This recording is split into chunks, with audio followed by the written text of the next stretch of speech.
De la bouche jusqu'à l'anus, la voie intestinale ressemble à une chaîne de montage ou de démontage de 8 à 9 mètres de long. La nourriture arrive, entière d'un côté, et les déchets inutilisables sont rejetés de l'autre. En chemin, évidemment, les nutriments sont extraits de la nourriture et absorbés par le sang en fonction des besoins du corps. Ce processus s'appelle la digestion. Et évidemment, quand la chaîne fonctionne mal, ça s'appelle l'indigestion. Le but de la digestion est de casser les gros morceaux de nourriture qui sont dans votre assiette, en particules suffisamment petites, pour qu'elles puissent passer à travers la paroi de votre intestin pour aller dans votre sang. Votre corps donc va utiliser des moyens mécaniques et des produits chimiques naturels, évidemment, produits par votre corps pour ce faire. En comprenant la façon dont fonctionne votre système digestif, vous pourrez améliorer la façon dont vous vous sentez, dans vos tripes, dans votre corps. Nous allons suivre l'itinéraire peu commun d'un aliment, par exemple une entrecôte frite. Et ça, du haut vers le bas. Tout d'abord, il faut comprendre que la digestion commence dans votre cerveau. Avant votre repas, vous imaginez comme ça va être bon. Votre œil est soudain beaucoup plus attentif à ce qui peut ressembler à de la nourriture. Votre nez vous attire en direction d'une boulangerie dont il sent la bonne odeur des croissants. Ce sont des étapes essentielles car vos yeux et votre nez permettent à votre cerveau et à votre corps de se préparer à manger. Le simple fait de penser à de la nourriture déclenche la sécrétion des liquides digestifs dont vous allez avoir besoin. Votre bouche salive et votre estomac se met en route à la simple pensée de cette première bouchée d'entrecôte grillée, salée et juteuse. Cette entrecôte qui va entrer en contact avec votre palais. Dès lors, dès la mise en bouche, il va falloir mâcher. Mâcher, mâcher, mâcher, mâcher. Votre maman avait raison quand elle vous disait de bien mâcher votre nourriture. Quand le morceau d'entrecôte entre dans votre bouche, la première étape du démontage commence. Vos dents séparent la viande en petits morceaux augmentant la superficie sur laquelle les produits chimiques de votre propre digestion, appelés enzymes, vont pouvoir agir et pénétrer. Mâcher permet de casser les fibres qui lient la nourriture et de supprimer l'enveloppe de protection de vos aliments pour permettre donc à ces enzymes d'accéder aux bonnes choses qui sont à l'intérieur. La salive qui a commencé d'avance à couler dans la bouche enveloppe les petits morceaux d'entrecôte et de frites avec le premier enzyme digestif, l'amylase salivaire. L'amylase casse les glucides en petites molécules de sucre. Séparées de leurs amis, celles-ci sont maintenant prêtes à être cassées en morceaux encore plus petits, si nécessaire, pour franchir la barrière intestinale et encore pénétrer dans votre sang. La graisse commence, elle aussi, à être digérée dans votre bouche grâce à de minuscules jets d'une enzyme qui dissout la graisse appelée la lipase linguale. La salive lubrifie aussi la nourriture, permettant à votre entrecôte frite de glisser le long de votre œsophage, le tube qui relie la bouche à l'estomac. La salive est véritablement la potion magique de notre corps. Parce qu'en plus d'aider à la digestion, on a récemment découvert qu'elle contient une substance appelée le facteur de croissance épidermique. Il se trouve que cette substance régénère et guérit les tissus intestinaux abîmés ou irrités. C'est peut-être la raison pour laquelle, je ne sais pas si vous avez remarqué, les animaux lèchent leurs plaies. Alors réjouissez-vous, votre corps fabrique automatiquement 1 litre par jour de salive. Un premier petit conseil, mangez par plus petites bouchées. Bien mâcher votre nourriture et avaler lentement aide à mieux préparer votre nourriture pour l'étape suivante du voyage. Vous avalerez moins d'air, donc moins de renvoi, et vous êtes plus attentif aux signaux qui indiquent que votre estomac est plein. Enfin, vous évitez de provoquer un embouteillage dans votre chaîne de démontage. Votre maman ne vous disait pas seulement de mâcher, sans doute vous sermonnait-elle également pour que vous mangiez plus lentement. Une fois de plus, elle avait raison. Puis entre en scène l'œsophage. L'œsophage est un tuyau bien rigolo d'une trentaine de centimètres qui pousse les aliments vers l'estomac. À l'intérieur, il est très lisse et recouvert d'un liquide appelé le mucus, ce qui permet aux aliments de glisser plus facilement. Les aliments que l'on vient d'avaler forment une boulette qui est poussée dans l'œsophage grâce aux muscles de sa paroi. Ces muscles ressemblent à des anneaux qui se resserrent les uns après les autres toutes les 9 secondes à peu près. Ils font ainsi avancer les aliments, même si l'on mange couché ou même en poirier, si on désire. Alors quand elles entrent dans votre estomac, la bouillie de votre bouche se mélange avec tout ce qui s'y trouvait déjà. L'estomac est une sorte de robot de cuisine, robot qui sert à mixer, avec un effet mécanique et chimique. C'est une poche fermée, l'estomac, de muscles entrecroisés, et quand il se contracte, les muscles mélangent la nourriture dans tous les sens. Comme vous, par exemple, vous pétreriez de la pâte à pain. La muqueuse de l'estomac sécrète un certain nombre de sucs gastriques, de l'acide chlorhydrique qui dissout la nourriture, une enzyme appelée la pepsine qui casse les protéines, et une enzyme appelée lipase qui, elle, dissout les graisses. Comme les fruits et les légumes écrasés en purée dans un robot culinaire par exemple, la nourriture est brassée et mélangée à des sucs digestifs jusqu'à ce qu'il ne ressemble à une espèce de soupe épaisse. Ce liquide est appelé le chyme. Des muscles circulaires qui entourent votre estomac, en haut et en bas, pour empêcher vos aliments de descendre avant qu'ils ne soient passés à l'état liquide. Parfois, ces muscles en haut et en bas peuvent présenter des dysfonctionnements. Le muscle, par exemple, à l'extrémité inférieure, qu'on appelle le pylore, peut être trop serré et empêcher le contenu de l'estomac de se vider vers le bas. Je ne sais pas si vous avez entendu parler, dans la petite enfance, le problème est appelé sténose du pylore, ce qui se traduit par des vomissements de fréquence et de gravité assez croissantes. C'est une urgence médicale. Le muscle de l'extrémité supérieure de l'estomac est appelé sphincter gastro-œsophagien et peut devenir trop lâche. Le contenu de l'estomac ne reste pas à l'intérieur pendant l'étape du mixage de la nourriture. Cela cause des reflux gastro-œsophagiens. L'acide chlorhydrique est assez puissant, lui, pour dissoudre la viande et tuer la plupart des bactéries nuisibles qui pourraient se trouver dans vos aliments. Donc, résumons, l'estomac ne se contente pas de digérer, mais désinfecte également. Cependant, heureusement, il ne détruit pas toutes les bactéries que nous ingérons. Certaines de ces bactéries, qui sont capables de survivre aux conditions assez extrêmes régnant dans l'estomac, peuvent ensuite passer dans l'intestin, où elles s'installent.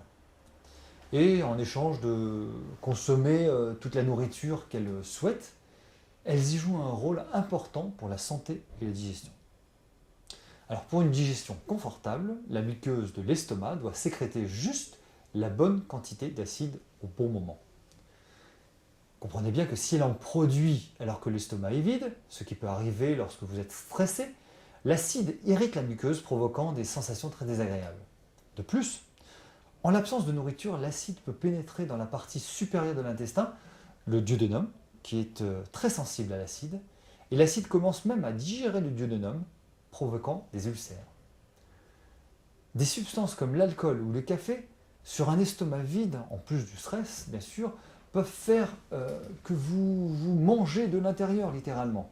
L'excès d'acide peut aussi remonter vers l'œsophage, provoquant des brûlures d'estomac ou des reflux. Voyons quelques petits trucs utiles à retenir sur la digestion. La bouche et l'estomac servent principalement à préparer la nourriture pour l'absorption dans l'intestin grêle. C'est le petit intestin. Cependant, certaines substances comme l'alcool, la caféine et certains médicaments, même comme l'aspirine, peuvent être absorbés par la muqueuse de l'estomac directement. Cela explique que la voix puisse devenir déjà pâteuse et que on puisse se sentir énervé avant même d'avoir fini son verre ou sa tasse de café. La consommation de ces substances sur un estomac vide augmente la vitesse de leur absorption. Les gargouillements. Lorsque votre estomac est vide et qu'il s'attend à manger, quand c'est l'heure par exemple, il commence à se contracter, mais il ne malaxe que de l'air en fait, ce qui provoque des gargouillis. Les rôts et les bruits de ventre, les vomissements sont les accidents de travail, si j'ose dire, du système digestif qui en fait travaille trop dur. Le réflexe de vomissement sert à protéger les intestins de substances indésirables. Il renvoie simplement la nourriture d'où elle arrive. Le cerveau déclenche les muscles du diaphragme de l'abdomen et de l'estomac qui se contractent brutalement obligeant le contenu de l'estomac à se vider par le haut. C'est pourquoi le fait de vomir donne une sensation de soulagement dans le ventre. N'oubliez pas une chose très importante. Toutes les parties du système digestif ont été conçues pour des petits repas fréquents plutôt que des festins. Nous avons vu la première partie de la digestion, maintenant voyons le passage. Maintenant que votre entrecôte frite a été mâchée, brassée et liquéfiée, elle est prête à être poussée par l'estomac vers l'intestin grêle, où se produit la digestion en tant que telle. L'essentiel des protéines et glucides de votre repas y pénètre après quelques heures. Mais les matières grasses, elles, restent encore un peu dans l'estomac, puisqu'on sait que l'eau et l'huile ne se mélangent pas. C'est pourquoi vous vous sentez rassasié plus longtemps après un repas riche en graisse qu'après un repas riche en glucides et en protéines, par exemple. Alors que le chyme, donc la soupe fabriquée dans votre estomac, pénètre dans l'intestin grêle, commence la partie la plus importante de la digestion. La première partie de l'intestin s'appelle le duodénum. Ça s'appelle le duodénum parce qu'en latin, ça veut dire 12, car le duodénum d'un adulte fait 12 doigts de long. C'est là que se produit l'essentiel de la digestion. Pour que la nourriture soit assimilée par votre corps, elle doit passer à travers la muqueuse intestinale. En effet, votre voie gastro-intestinale est encore considérée comme l'extérieur de votre corps. C'est à ce moment que se produisent les phénomènes les plus passionnants. D'abord parce que la paroi de votre intestin est très délicate et ne supporte pas l'acidité de l'estomac. Donc, elle sécrète des antiacides, qu'on appelle les bicarbonates, pour donc neutraliser cette acidité. En se déplaçant le long de votre intestin, la nourriture reçoit encore des jets de suc digestif qui finissent de digérer les protéines afin de les casser en morceaux assez petits pour passer à travers la paroi de l'intestin dans le sang. C'est là que le sang pourra les transporter vers les différentes parties du corps pour être brûlé ou assimilé, consommé. Pendant ce temps, dans l'estomac, les graisses sont finalement prêtes à sortir. Alors qu'elles rentrent dans l'intestin grêle, elles sont à ce moment-là aspergées par un jet de bile fabriqué par la vésicule biliaire et certaines lipases du pancréas. La bile forme une émulsion avec la graisse, exactement comme du savon. Et justement, comme le savon, la bile ne dissout pas réellement la graisse, mais la fractionne en petites particules qui sont ensuite plus facilement cassées en morceaux, plus petits encore, par des lipases de l'intestin pour passer dans le sang. Les molécules d'acide gras passent alors hors de l'intestin par des petites portes qui leur sont réservées. Alors, au lieu de passer directement dans le sang, comme les glucides et les protéines, elles sont mises dans un sas, un petit sas microscopique, dans des cellules spéciales de la muqueuse intestinale. Là, elles sont bourrées, entassées dans des petits sacs qui sortent ensuite par la porte arrière de la cellule et chargées sur des petites, on va dire des petites péniches dans le sang appelées les lipoprotéines. Ces petites péniches moléculaires circulent ensuite dans le sang jusqu'à ce qu'elles trouvent un quai pour débarquer la graisse sur une cellule. Représentez-vous chaque cellule du corps avec des millions de quais de débarquement sur une membrane. Si la cellule n'a plus besoin de graisse, elle ferme les quais, de façon à ce que la lipoprotéine, cette petite péniche, ne puisse pas accoster, et qu'elle soit obligée, cette petite péniche, de continuer à circuler dans le sang jusqu'à ce qu'elle trouve un endroit pour débarquer cette graisse. Les deux endroits qui reçoivent toujours le plus de graisse sont le foie et les cellules graisseuses. Les péniches déposent leurs excès de graisse soit autour de la taille, des hanches, des cuisses, soit dans le foie où ils sont dissous par la bile, puis évacués dans l'intestin comme un déchet. Les enzymes impliquées dans le travail de la digestion travaillent selon la loi de l'offre et de la demande. Si les glandes de la muqueuse intestinale et du pancréas sécrètent assez d'enzymes pour décomposer et absorber toute la nourriture qui arrive, les intestins se sentent bien. Mais s'il y a plus de nourriture qu'il n'y a d'enzymes pour la traiter, les portes se ferment et les excédents passent dans le bas de l'intestin où ils ne sont pas les bienvenus, c'est l'indigestion. Alors, comment maintenir un équilibre entre l'offre et la demande ? Vous l'aviez deviné, manger par quantité raisonnable pour donner aux enzymes une chance de gagner le combat. La paroi intérieure de votre intestin ressemble à un tapis en peluche, avec des trillions et des trillions de petits plis, de petits replis qui augmentent la surface de contact possible avec la nourriture et donc la possibilité de l'absorption des nutriments. Et en fait, elle ne fait qu'une cellule d'épaisseur, une seule cellule d'épaisseur, ce qui a des avantages, mais aussi ses inconvénients. L'avantage est que la muqueuse est très mince et donc que les nutriments passent facilement. Ils entrent par la porte avant de la cellule et sortent par la porte arrière. L'inconvénient est que la muqueuse est très fragile et très facilement irritée ou irritable et infectée. Quand cela se produit, la nourriture est mal absorbée et se produisent des diarrhées, des douleurs abdominales, des gaz d'éballonnement, enfin toutes les manifestations de l'inconfort digestif. Lorsque les cellules sont endommagées, il peut manquer des enzymes pour digérer certains produits, certains aliments, par exemple le lactose. C'est fréquent après une infection intestinale, c'est pourquoi les médecins recommandent très souvent d'éviter les produits laités, les produits difficiles à digérer comme le lait, après une infection intestinale. Les cellules de l'intestin peuvent se régénérer et heureusement guérir, mais cela prend plusieurs semaines. Lorsque votre entrecôte frite a terminé son voyage de 7 mètres et de près de 10 heures jusqu'au bout de l'intestin grêle, la plupart des nutriments ont été absorbés. Ce qui reste commence un itinéraire de 1,70 m de long, le long du côlon, au gros intestin. C'est le calme après la tempête. Le processus de digestion est faible, mais le côlon n'est pas passif pour autant. Il joue un rôle actif et déterminant pour votre santé, à tel point qu'on peut dire que votre corps est en aussi bonne santé que votre côlon. La première fonction vitale du côlon est de réguler l'hydratation du corps. Le côlon absorbe l'eau de la nourriture et l'apporte à votre organisme assoiffé. S'il n'y a pas assez d'eau dans votre nourriture, le côlon fait passer de l'eau de votre corps dans les selles pour éviter la constipation. Un bon équilibre hydrique dans le côlon donne des selles saines. En fait, un des changements principaux qu'une personne observe après avoir rétabli un équilibrage alimentaire, capable de la maintenir en bonne santé, est d'avoir des selles moins abondantes, souples, sans diarrhée, plusieurs fois par jour, plutôt que le modèle français de la base d'une énorme selle, une fois par jour ou tous les 2 jours. Il y a aussi des milliards de bactéries qui vivent dans les intestins, surtout dans le gros intestin.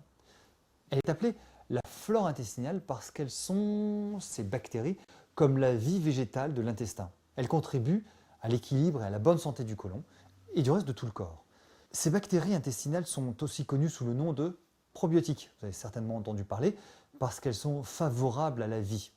Les 2 catégories principales de bactéries saines dans le côlon sont les lactobacilles et les bifidobactéries. Elles vivent en symbiose, c'est-à-dire en harmonie dans le côlon, ce qui veut dire qu'elles sont dans une relation d'échange équilibré. Voilà. En échange d'un endroit chaud pour vivre, elles apportent à notre corps un tas de bonnes choses. Elles tiennent les bactéries nuisibles en échec, par exemple. Elles font fermenter les fibres solubles dans les aliments, produisent des acides gras à chaîne courte qui nourrissent les cellules du gros intestin, stimulent les guérisons et réduisent le développement du cancer de l'intestin. Ces acides gras à courte chaîne sont également absorbés par les intestins et voyagent vers le foie où ils diminuent la production de cholestérol. Si vous avez des problèmes digestifs récurrents, vous pouvez essayer de les soigner en prenant des compléments alimentaires de Lactobacillus et Bifidus disponibles dans la plupart des pharmacies, mais également aussi dans certains supermarchés. A noter que quand les bactéries normales qui vivent dans votre côlon mangent certains aliments, comme les polysaccharides dans les haricots, elles produisent des gaz lors de leur propre digestion. Les aliments qu'elles préfèrent sont les polysaccharides des féculents, comme les haricots, les choux de Bruxelles, les pruneaux, et à peu près tous les types de céréales, sauf le riz, qui semble lui être la catégorie d'aminants la plus adaptée à la vie mondaine, pour éviter des gaz évidemment. La galactose du lait et la pectine sont aussi des nourritures très appréciées des bactéries. Cependant, la quantité réelle de gaz qu'elles produisent varie fortement d'un individu à l'autre et généralement le volume de nourriture absorbé est plus important que le type de nourriture. Les contractions du côlon déplacent les déchets, donc appelés les fesses, F-E-C-E-S, dans les 5 derniers centimètres de l'intestin, appelé le rectum, où ils sont éliminés. Leur simple présence déclenche un réflexe d'expulsion très efficace, tant que les gens ne font pas quelque chose pour tout gâcher.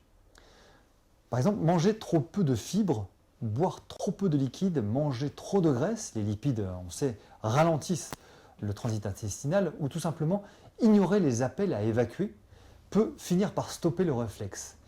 Par exemple, les enfants entre 5 et 10 ans en particulier, les garçons ont tendance à ignorer ces appels. En conclusion, nourrissez vos intestins correctement, écoutez leurs appels et ils vous rendront de grands services. Bon appétit!